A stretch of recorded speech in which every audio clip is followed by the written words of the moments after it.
যে সুদ খাওয়া হারাম, সুদ দেওয়া হারাম। এই উপদেশ আমরা শুনতেছি প্রায় 7 বছর বয়স থেকে। হানাফি বলুন, হাম্বলি বলুন, শাফি বলুন, মালিকি বলুন, আহলুল হাদিস বলুন, সমস্ত বিদ্বান একমত পোষণ করেছেন যে কি, যে সুদ দেওয়া হারাম, সুদ নেওয়া হারাম। কি এটা সকলে জানা আছে কিনা? বলতে বলতে এমনকি আল্লাহ তাআলা ঘোষণা দিচ্ছেন পবিত্র কোরআন মাজিদ থেকে, সূরা বাকারা সূরা নাম্বার 2 আয়াত নাম্বার 279।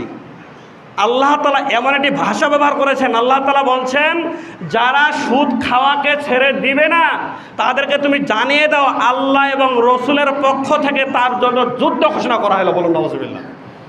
পবিত্র পুরো কোরআন মাজিদে এমন কোনো কঠিন বাক্য আল্লাহ তাআলা ব্যবহার করেননি এই সুদখোরদের বিষয়ে, যেটা ব্যবহার করেছেন, যুদ্ধের কথা বলেছেন। আল্লাহ এবং আল্লাহ রসুলের পক্ষ থেকে তার জন্য যুদ্ধ।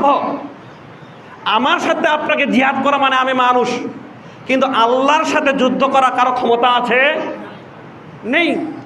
তো আল্লাহ তাআলা বলেন যারা সুদ খায় যদি তারা এটা না ছাড়ে তাহলে তাদেরকে বলো যে তারা যেন আল্লাহর সাথে যুদ্ধ করার জন্য যেন প্রস্তুত গ্রহণ করে। বলো নাউজুবিল্লাহ। কত কঠিন বাক্য দেখেছেন। রাসূল সাল্লাল্লাহু আলাইহি সাল্লাম বলছেন যারা সুদ খায় তাদের মধ্যে ৭০টি পাপের স্তর রয়েছে। সবচাইতে যেটি ছোট পাপের স্তর সেটা হচ্ছে মায়ের সাথে জেনা করা। বলুন নাউজুবিল্লাহ।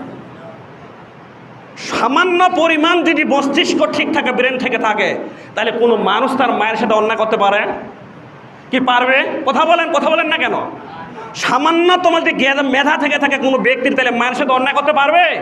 পারবে না। কিন্তু যারা সুদ খায় ওটাই করে, যা আল্লাহর নবী বলেছেন। বলুন নাউজুবিল্লাহ।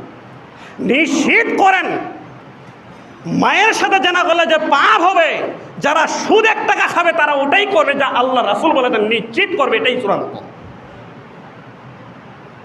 আমি বলেছি না, এই যে ওনাকে ডেকে দেন, ওই বসতে দিবেন না। আপনি একটু সোজায় বসেন তো আঙ্কেল, পাগুলো একটু নামায় দেন, পাগুলো। যারা সুদ খাবে তারা ওইভাবে গুনাহ করবে। আবার এদিকে 69টা কিন্তু পাপ রয়েছে। এটা উপরের, সবচেয়ে নিচের পাপটা হচ্ছে সুদ খাইলে মায়ের সাথে অন্যায় কাজে লিপ্ত হওয়া। তো এবং হানাফি, হাম্বলি, শাফি, মালিকি সকলে একমত সুদ খাওয়া হারাম, সুদ দেওয়া হারাম। তাহলে এটা আমরা 7 বছর থেকে শুনে আসছি, যখন বয়স 7 বছর। এরপরেও কি আমরা এই উপদেশ সকলে গ্রহণ করতে পেরেছি? শতকরা 98টা মানুষ সমাজে এই সুদের সাথে জড়িত রয়েছে আমার তদন্ত মতে। হয় সুদ খাচ্ছে কেউ সুদ দিচ্ছে। হয়তো সুদ কম খাওয়ার মানুষ আছে, কিন্তু দেওয়ার মানুষ কমপক্ষে 98 জন আছে। কি আছে না? এমন সিচুয়েশন তৈরি হয়েছে, মনে হচ্ছে লোন না নিলেই তার মেয়েকে বিবাহ দিতেই পারবে না, এমন একটা তার পরিস্থিতি। এমন সিচুয়েশন তৈরি হয়েছে যে লোন না নিলেই সে গরু ক্রয় করতে পারে না। অথচ কত ভয়াবহ পাপ এটা আপনি আদৌ বুঝতে পারেননি। আল্লাহ রাসূল সাল্লাল্লাহু আলাইহি ওয়াসাল্লাম বলছেন সুদ দেওয়াও পাপ এবং সুদ খাওয়াও পাপ। এ থেকে আমাদেরকে ফিরে আসতে হবে। আল্লাহ তাআলা বলছেন ইন্নামা ইয়াতাযাক্কারু উলুল আলবাব, নিশ্চয়ই শিক্ষিত তারা যারা এই উপদেশ গ্রহণ করে। তাই আজকে শামীম বিন আনারুল আমি আপনাদেরকে বললাম যে এই সুদ খাওয়া হারাম, সুদ দেওয়া হারাম, এই উপদেশ যদি আপনি গ্রহণ করতে পারেন তাহলে আপনি শিক্ষিত।